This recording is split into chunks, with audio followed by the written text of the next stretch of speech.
Hello everyone and welcome. We have the craziest Zelda news of the entire year. Details on the newly revealed, cancelled, dark Zelda game. Seriously, the darkest and most insane Zelda game you could imagine. Developed in a partnership between Retro and Nintendo where you play as Sheik.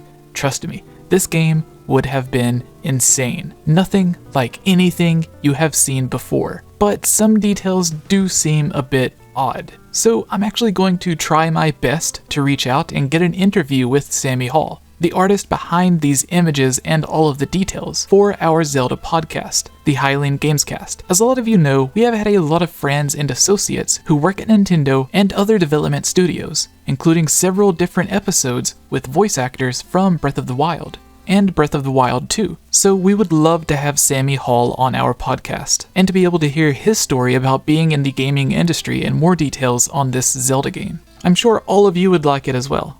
If you would, comment below or tag us on Twitter. Now, don't forget, Nintendo also had ideas for a completely different Zelda game without Link and starring Zelda or Sheik, revealed in 2016, but they didn't think it would work. And they actually had a horror-themed Tingle game in production for the Nintendo 3DS. So how could this Zelda game be even more mind-blowing than a scary Tingle horror game? We actually have other videos going more in depth on both of those games that you can watch on our channel. So, how could this game be even more mind-blowing than a scary 3D horror Tingle game? Let's go over the story. A lot of big details from the article, some basic things that just don't seem to add up, why it was most likely cancelled, and how it ties into one of the biggest Zelda controversies of all time. It was in development by Retro. They worked on the Metroid Prime series, the Donkey Kong Country series, and even the Mario Kart series. All of the concept art has a darker tone than anything we've seen before, including Majora's Mask, Twilight Princess, Tingle's Rosy Rupee Land,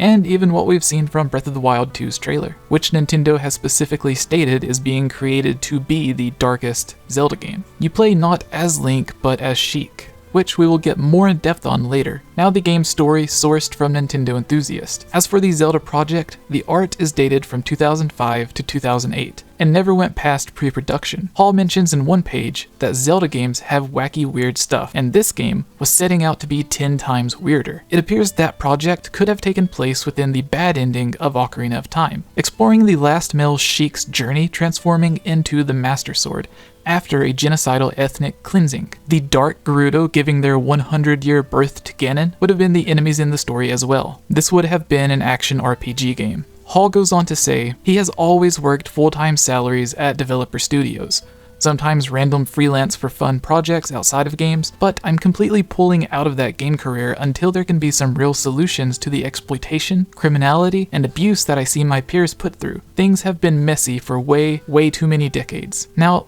a lot to quickly unpack here. Maybe I can do this in a list style. 1. Literally saying Sheik goes on a journey to become the Master Sword, which doesn't make sense because the game is meant to take place after Ocarina of Time in the Downfall timeline. But in Ocarina of Time, the Master Sword has already existed for an incredibly long time. 2. This is also very similar to Skyward Sword's plot, where Fi or Fi, however you pronounce her name, is the spirit living in the Master Sword. Breath of the Wild even has a reference to Fi.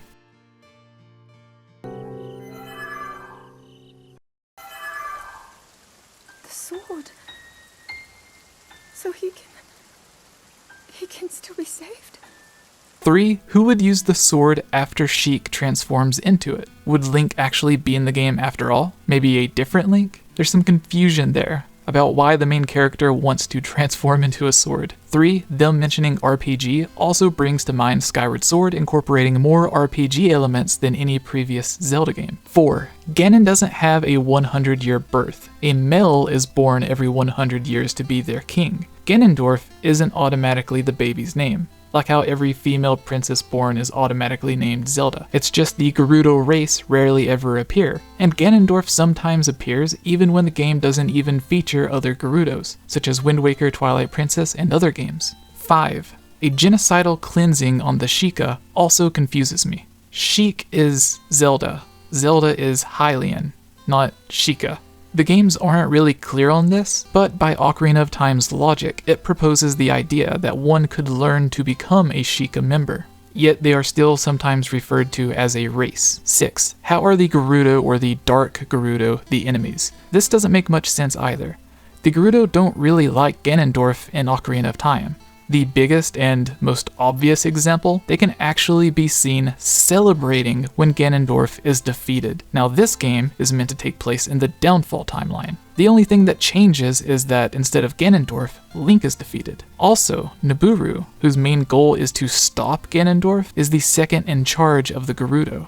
And all of the Gerudo look up to her and respect her. Twinrova, the only other bad or evil Gerudo, has been defeated, so you don't have to worry about them. The entire Gerudo race still like Hylians and even accept them to their ranks if they can prove themselves. They are also known to travel to Hyrule in order to find mates, in order to keep their bloodline continuing. Here's a strong statement to think about. When Ganondorf conquers Hyrule, which he claims is for his race, he doesn't have a single Gerudo in Hyrule with him, and the Gerudo seemingly go out of their way to break the bridge only after Ganondorf takes over Hyrule. So I would love to talk to him and discuss the possible story on why the Gerudo have completely changed to become the new main bad guys. Just getting rid of the numbers now. Even if this game was to continue during production, Aonuma and Miyamoto are known to come in the middle of development and completely change the story around, making a game that could take place in one timeline end up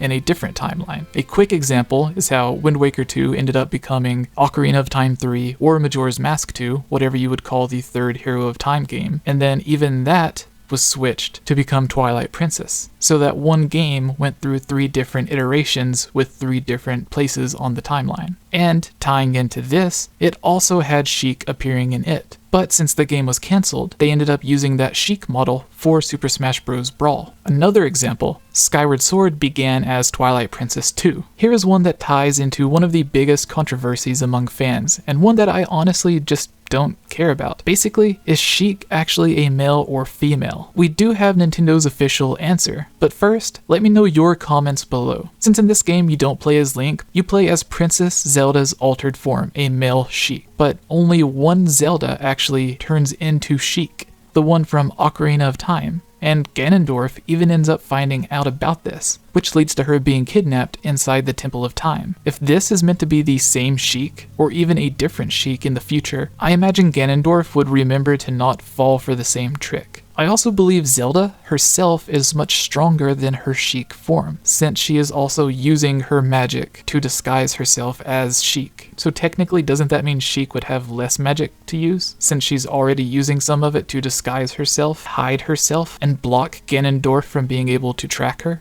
Zelda is strong enough to pin down Ganon. Other Zeldas have been able to completely seal Ganon and even demise single-handedly. If Sheik was stronger, I would imagine Zelda would have turned into Sheik to fight alongside Link. I know this one might come across as nitpicking, but it just brings up a lot of questions. Maybe this entire concept of Sheik in a Zelda game, bringing up so many questions, is partially why it ended up being cancelled in the first place. What do you think the reason was? Could it have been too dark of a game? Maybe Nintendo just wasn't ready to have a Zelda game where Link wasn't the hero. Maybe they wanted to avoid the entire controversy of how Zelda is a female, but Sheik is a male. And actually, Nintendo has already answered that question. High-ranking Nintendo staff, such as Bill Trinen, who not only worked on Ocarina of Time, but is currently Nintendo's senior product marketing manager, and the personal translator for Miyamoto and Aonuma, has stated, quote, "The definitive answer is that Sheik is a woman, simply Zelda in a different outfit."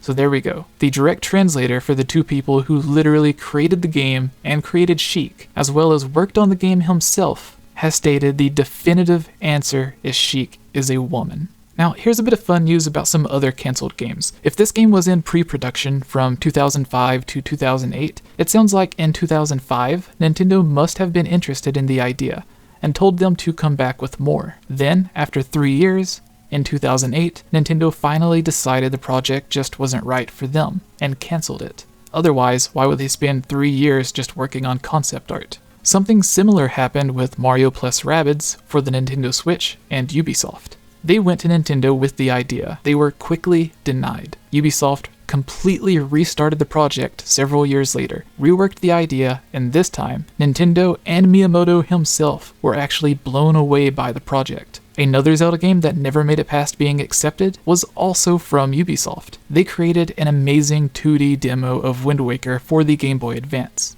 which, if made, might have actually ended up on the Nintendo DS. But they were denied because Nintendo already had Capcom working on multiple 2D Zelda games, including Minish Cap and A Link to the Past with Four Swords, while Nintendo themselves may have been in early planning for the Wind Waker sequel Phantom Hourglass on the Nintendo DS. So what do you guys think? Would you have loved to see this game release? I would say it would have come out sometime around 2010 on the Nintendo Wii, so like a year or two before Skyward Sword. Hello everyone, I want to apologize for the lack of Zelda theories, top 10 videos, and Breath of the Wild 2 news or rumor breakdowns, and of course our Highland Gamescast, where we have interviewed a lot of people who have worked in the gaming industry, including the Zelda series. We used to have a new video uploaded every single day, but due to this virus basically closing down the entire country, we have been making pennies on the dollar compared to what we used to make. So I've had to spend a lot of time doing other work, which sadly means less time for Zelda theories, news, and other videos. It really does hurt to even mention my Patreon like this. But if you all would like us to continue with new videos every day, including the Zelda theories, Breath of the Wild 2 news, leaks, and interviews with people who have worked on the Zelda series and other people in the gaming industry, please support us on patreon.com/GameOverJesse. Every dollar counts, and you can even get a lot of great rewards yourself, such as shoutouts, being a guest on videos, shirts, and more. Oh, and we actually have a huge Breath of the Wild 2 video coming in the next few days that I can't wait for everyone to see.